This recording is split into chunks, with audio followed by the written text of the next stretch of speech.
हमने जो है 7 तारीख को जो टेररिस्ट टारगेट्स 9 चुने थे, उनको हमने रात के 1 बजे लेकर के 1:30 बजे के बीच में स्ट्राइक किया। आपको पता है इसके पहले बालाकोट के ऑपरेशन हुए थे, और बालाकोट के ऑपरेशन हम कहते रह गए कि ये हमने मारे हैं, सक्सेसफुल हैं, लेकिन एविडेंस या इस तरह की सैटेलाइट इमेजरी या फोटोग्राफ नहीं थी। लेकिन अब जो हम कर रहे थे, रात के 1:30 बजे क्यों किया हमने? 1 बजे, वो तो सबसे अंधेरा होता है, सबसे मुश्किल होगा सैटेलाइट इमेजरी लेना, उसकी फ़ोटोग्राफ लेना, एविडेंस कलेक्ट करना। फिर भी हमने रात के 1 या 1:30 बजे किया। ऐसा क्यों था? आज मेरे को ज़्यादातर तो यही कहना था, लेकिन आज की जो ये बात हो रही है ऑपरेशन सिंदूर की पृष्ठभूमि में हो रही है, पीछे एक बड़ा पोस्टर लगा है ऑप सिंदूर का। अगर इसके बारे में मैं नहीं कहूँगा तो आप लोग बोलेंगे कि सीडीए साहब आए और कोई और बात करके चले गए। और सिंस बच्चे हैं यहाँ पे छोटे, तो मैंने 2-4 छोटी छोटी चीज़ें निकाली हैं जो मैं आपसे चर्चा करूँगा या इम्पोर्टेंस उस चीज़ की बात करना चाहूँगा। पहली चीज़ है, बाकी सब आपने पढ़ा हुआ होगा, काफ़ी विश्लेषण हो चुका है, अखबारों में है। हमने जो है 7 तारीख को जो टेररिस्ट टारगेट्स 9 चुने थे, उनको हमने रात के 1 बजे लेकर के 1:30 बजे के बीच में स्ट्राइक किया। आपको पता है इसके पहले बालाकोट के ऑपरेशन हुए थे, और बालाकोट के ऑपरेशन हम कहते रह गए कि ये हमने मारे हैं, सक्सेसफुल हैं, लेकिन एविडेंस या इस तरह की सैटेलाइट इमेजरी या फोटोग्राफ नहीं थी। लेकिन अब जो हम कर रहे थे, रात के 1:30 बजे क्यों किया हमने? 1 बजे, वो तो सबसे अंधेरा होता है, सबसे मुश्किल होगा सैटेलाइट इमेजरी लेना, उसकी फ़ोटोग्राफ लेना, एविडेंस कलेक्ट करना। फिर भी हमने रात के 1 या 1:30 बजे किया। ऐसा क्यों था? ऐसा 2 कारणों से था। एक तो हमें अपनी क्षमताओं के, अपनी कैपेबिलिटीज़ के ऊपर भरोसा था कि रात में भी करेंगे तो रात में भी उसकी इमेजरी ले सकते हैं। और दूसरा इंपॉर्टेंट चीज़ ये थी कि हम लोग सिविलियन कैजुअलिटीज़ जो है अवॉइड करना चाहते थे।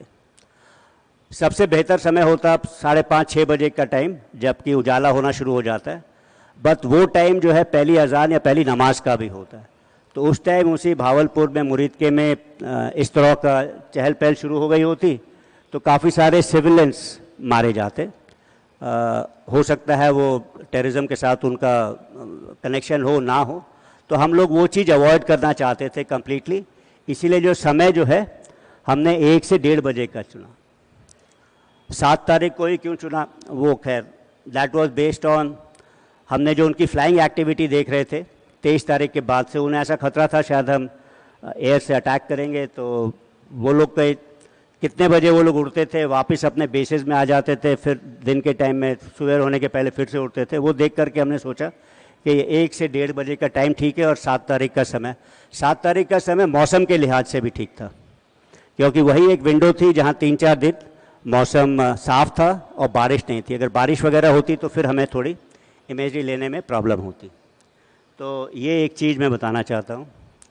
आपको ऐसा लगेगा, जो हमने नॉर्मली पढ़ा है कि आर्मी ने 7 टारगेट्स को एंगेज किया और एयरफोर्स ने 2 टारगेट्स को एंगेज किया।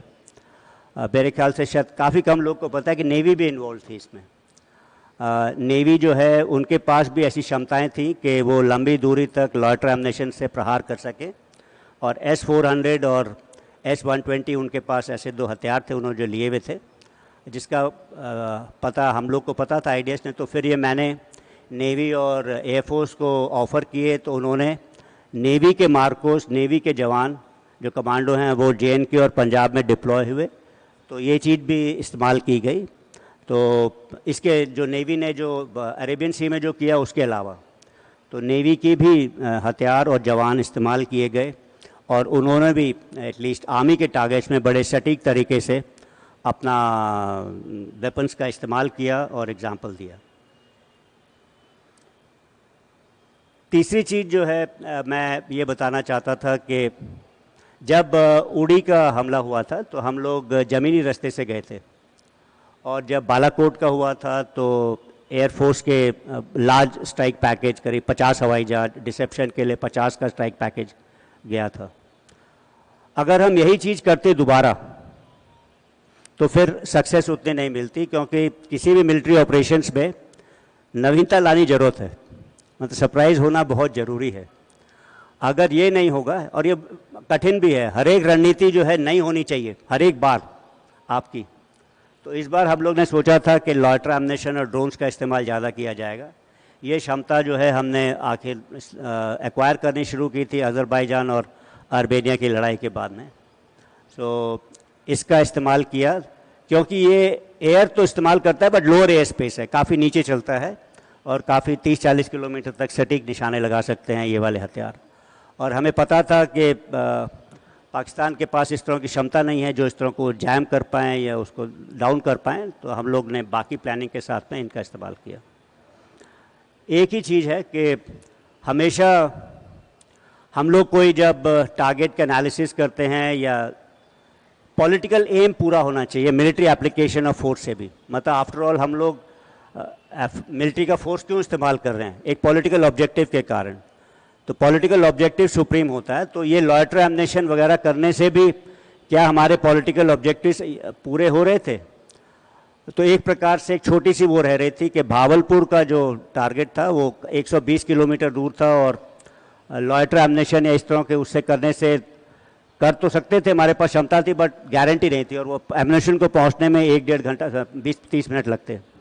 तो फिर हम लोगों ने जो है एयरफोर्स को इस्तेमाल करने का ठाना दोबारा इन दो टारगेट्स के लिए, और एयरफोर्स ने सही टारगेट्स वगैरह इस्तेमाल करके काम किया।